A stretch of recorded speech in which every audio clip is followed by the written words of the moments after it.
total lua de mel entre o Vasco e o técnico Zé Ricardo. Depois da vitória de 2-1 sobre o Santos na última quarta-feira, o Vasco se aproximou ainda mais da luta por uma vaga na Taça Libertadores 2018.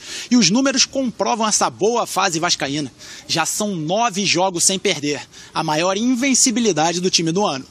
A gente tem que tentar manter pelo menos esse nível aí nessa reta final, porque sem dúvida alguma, uma tranquilidade a gente chegar já aos 48 pontos, né, para a gente não ter nenhum tipo de problema na reta final, e deram a possibilidade de a gente brigar por uma vaga, né, mais acima. Então agora a gente tem que tentar manter esse percentual, porque se conseguirmos manter esse percentual de 60 e poucos % nesses 15 pontos que disputaremos, muito provavelmente a gente vai estar próximo ali do G7 ou já dentro do G7. O Vasco é o time que menos perdeu no retorno, com apenas 2 derrotas. Além disso, é o time que menos sofreu gols no retorno, ao lado de Chapecoense e Grêmio, com 11 gols sofridos. Mandaram para mim esse dado hoje. Acho que para a gente poder ter tranquilidade para trabalhar, a gente precisa ter uma equipe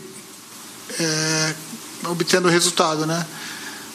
Toda a sequência que você tem de resultado positivo não é para mim, para todos os treinadores. Você consegue implementar suas ideias e também vender o seu peixe para os jogadores, né, em cima de um resultado que seja positivo para a gente. Mas, logicamente, que a gente tendo essa sequência aí de 9 jogos sem derrota, fortalece as ideias, e os atletas realmente estão muito confiantes para essa reta final. Com esses bons números, o Vasco enfrenta o São Paulo aqui em São Januário no domingo às 5 horas da tarde. O técnico Zé Ricardo não poderá contar com o volante Wellington e com o zagueiro Breno. Ambos são jogadores do São Paulo. Rafael Honório, diretamente aqui de São Januário.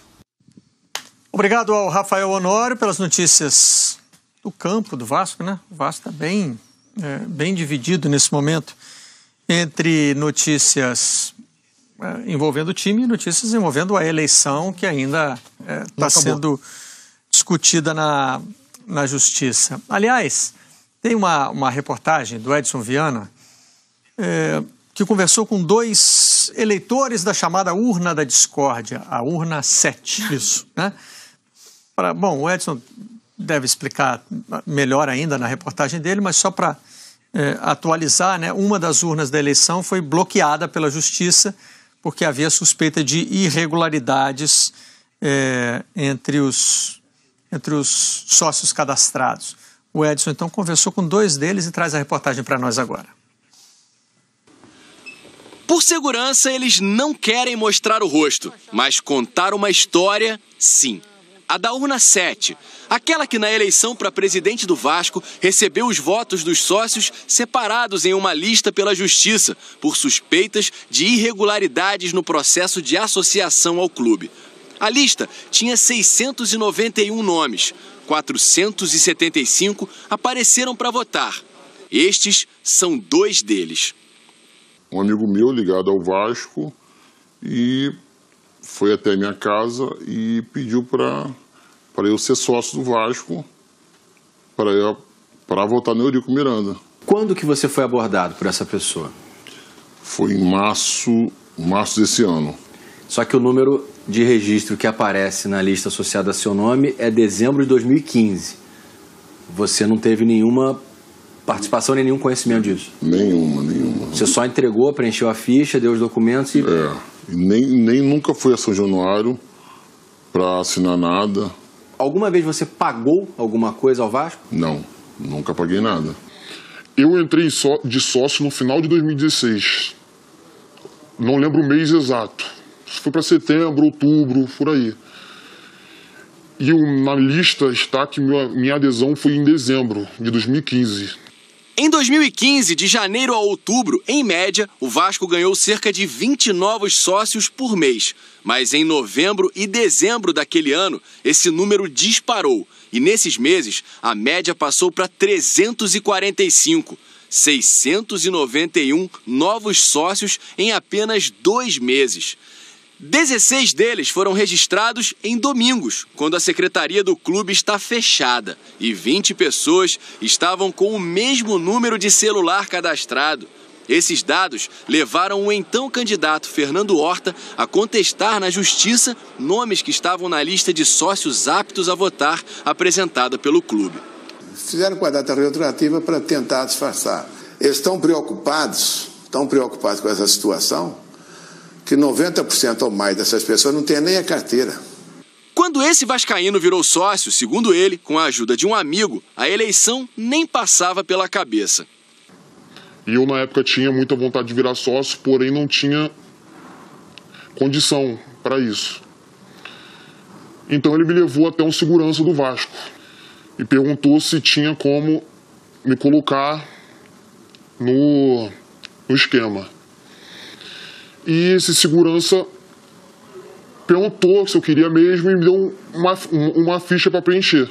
No dia que você foi entregar a ficha em São Januário, o que você viu? Pessoas com 20 fichas, são pessoas com 10 fichas, são pessoas que preenchem 10 fichas ali na hora e levam mais 10 para casa, para outras pessoas preencherem, para depois trazer, e fica nisso. E segundo ele, algumas surpresas começaram aí. Quando eu vi a minha carteirinha, eu achei estranho, porque não tinha nada parecido com meu CPF, minha data de nascimento. E não eram só 2, 3 números diferentes, era um CPF inteiro. Era uma data de nascimento nada a ver. Não tinha lógica nenhuma. Totalmente diferente do que eu botei na ficha que eu preenchi. Você pagou alguma mensalidade nesse período? Jamais paguei um centavo pro Vasco. Tinha desejo de virar sócio, de pagar mais barato nos ingressos, de usufruir do clube. Você sofreu alguma pressão para votar? Até pouco tempo atrás da eleição, muitas ligações, eles só falavam que era do Vasco. E se perguntavam se eu ia buscar carteirinha. Só isso. E perguntavam também se eu iria votar. Quando foi se aproximando da eleição, eles começou a vir essa pergunta também, se eu iria votar. Não chegava a ser uma intimidação, uma pressão, que eu desse uma resposta a eles. O outro sócio veio de Magé. Como é que foi o dia da eleição? Foi esse amigo que tinha me pedido para votar no Eurico Miranda, ele me pegou e levou para votar. Só que a princípio ele achou que fosse votar no Eurico. Só que eu votei no Júlio. Na contagem final, das urnas 1 a 6, Júlio Brandt ganhou em 4. Nas outras duas, a vitória de Eurico foi por pouco mais de 15% em uma e 0,8% na outra. Mas na urna 7, o atual presidente sobe para mais de 90% dos votos. Com ela, a chapa de Eurico venceu por 2.111 a 1.975. Sem contar a urna 7, Júlio Brandt vira o jogo por 1.933 contra 1.683. Procurada pela reportagem, a assessoria de Eurico Miranda disse que ele não vai se pronunciar sobre essas acusações. Mas ele falou em entrevista coletiva sobre a polêmica da eleição. Se fosse ter fraude na eleição, ela seria feita com a transparência que foi feita? Claro que não. Quem vai fraudar alguma coisa não faz a coisa com essa clareza como foi feito. Claro que não.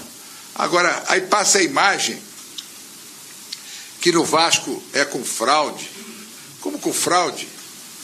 Que fraude? A urna que a justiça entendeu que havia uma potencial fraude e aparece lá 90 e tantos % de votos para o Eurico. Isso não é razoável. Né? Claro que existe alguma anomalia e essa anomalia precisa ser tratada com todo carinho, com todo cuidado pela justiça. Se eles se associaram com a intenção de votar em mim, chegaram lá e votaram em mim. Se não se associaram com essa intenção, é outra. O que é que eu vou fazer? Não fui eu que mandei associar, não fui eu que paguei a associação. A Justiça deu ao Vasco 48 horas para apresentar provas de que as pessoas da lista da urna 7 pagaram as mensalidades e os títulos de sócio, e a ata de apuração constando que ela está sub júdice. O que está sendo o fiel da balança a partir de agora é a transparência alegada pelo presidente do Vasco ao falar sobre o assunto na entrevista coletiva.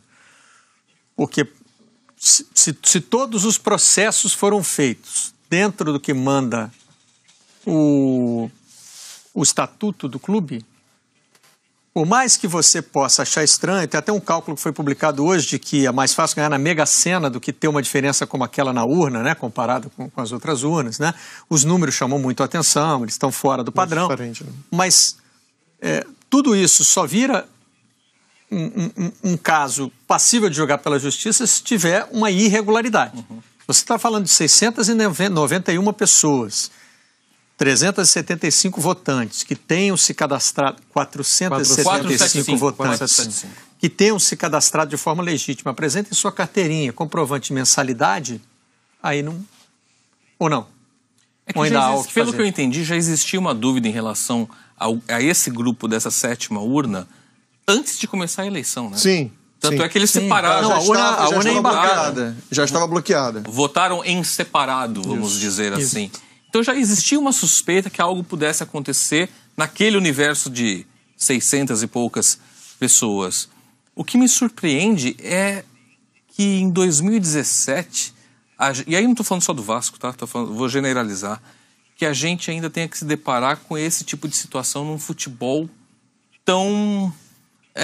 com aspecto comercial tão envolvido, com grandeza, com o público, com poder de penetração de massa, e hoje em dia a gente ainda tem que se deparar com uma situação como essa, gente dando entrevista escondido, parece que você está falando de um caso policial, dependendo das consequências pode até virar a ser mesmo. Então a gente não tem mais espaço no futebol brasileiro para esse tipo de situação. Talvez a mudança venha, mas está demorando demais. Fala, Birner. Não, assim, vamos partir para a obviedade e depois para a legalidade. É uma urna já com uma votação à parte, né? Já com um pré-problema e a única que tem uma diferença gigantesca como essa. Ou seja, ali tem alguma coisa. Na reportagem a gente nota, por exemplo, que um dos entrevistados é sócio do Vasco, sem ter ido antes a São Januário e sem ter pagado nada para ser sócio do clube. É outra coisa que precisa se averiguar. Agora, tá muito claro para mim que tem alguma coisa ali. Agora, se tem alguma coisa que fere o estatuto, e é o que o Barreto diz, aí é uma coisa que o pessoal do Vasco, a justiça tem que descobrir, porque de repente o estatuto é muito mal feito, eu não conheço o estatuto do Vasco para falar, o cara pode virar sócio 1 ano, 2 anos antes e ir lá votar. Ana Thaís Matos, por exemplo, que tem muito dinheiro, pode pegar pro clube que ela torce lá, pagar o título de 500 pessoas, porque ela quer que tal cara ganhe, né? Pode acontecer uma coisa dessas, mas é óbvio que, do ponto de vista ético, do que deve ser um processo democrático da vontade da maioria, ele não é, digamos assim, o mais... Não é um pleito normal, né? Não é um pleito normal. Não é um pleito normal. Todo mundo. Não é um pleito normal. Não é a gente que está inventando. Eu tô vendo que nem o cartão, a disputa do Neymar com o Cavani. Aconteceu na nossa frente. Sim. Tem uma urna com 90% e 6 urnas com diferenças de 10%, 15%. Né? Tem 300 e tantos sócios que se cadastraram em novembro e dezembro. 691, somando total. Tem coisas diferentes na eleição, mas o que eu digo é que isso precisa ser... Para que o pleito possa ser anulado, a oposição possa ganhar a sua causa, é preciso comprovar alguma coisa na justiça, não apenas esse estranhamento que todos nós estamos compartilhando. Na verdade, né, existe uma situação que é imoral, está sendo vista como imoral, mas até agora ela não é ilegal. Se ela não for ilegal... É isso. Acho que a discussão passa por isso. Todo mundo... É óbvio que na hora que você olha uma urna e vê lá 90 e poucos % para um e 8,8% para outro, bem diferente das outras, isso salta aos olhos. Agora, isso leva a gente a acreditar que é algo imoral, mas até agora não é ilegal. Mas mesmo que seja legal, eu acho que existem algumas reflexões a serem feitas. Por exemplo, a gente já não passou do tempo de só o sócio votar? Sim. Você ter ali um colégio eleitoral de 4 mil, se tanto, 3 mil pessoas votando pelo futuro hoje, Vila, de uma a minha nação visão é de que a gente está perdido no meio do caminho. Porque assim, as eleições originais eram para o clube social. Sim. O futebol virou essa coisa enorme aí depois, né? Votavam os sócios que frequentavam um clube, que tinham interesses no clube. E o futebol hoje interessa muito mais gente do que isso. Não votam nem só os sócios originais que frequentam o clube, nem todos os envolvidos. Que seja o sócio-torcedor só. Né? Num caso como a eleição do Vasco, tem eleições diferentes pelo Brasil e tem clubes em que os sócios-torcedores têm direito a voto. votam esses 4.500, 5.000, que são meio que uma mistura disso, né? Aí a gente, por mais que os dois que deram entrevista para o Edson, por mais que não haja fraude, se for, mesmo que seja comprado, não tem fraude nenhuma, os caras podiam votar. Mas será que é relevante o voto deles? Um cara que mora em Magé, num município fora do Rio de Janeiro, que não frequenta São Januário, será que ele tem que votar? Será que ele tem mais direito de votar do que um sócio-torcedor do Vasco, por exemplo, que bota dinheiro no clube, né?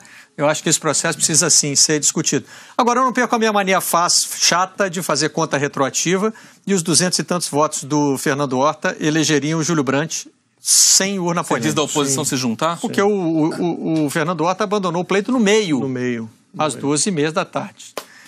E só lembrando que Fernando Horta já pertenceu ao grupo de Eurico Miranda.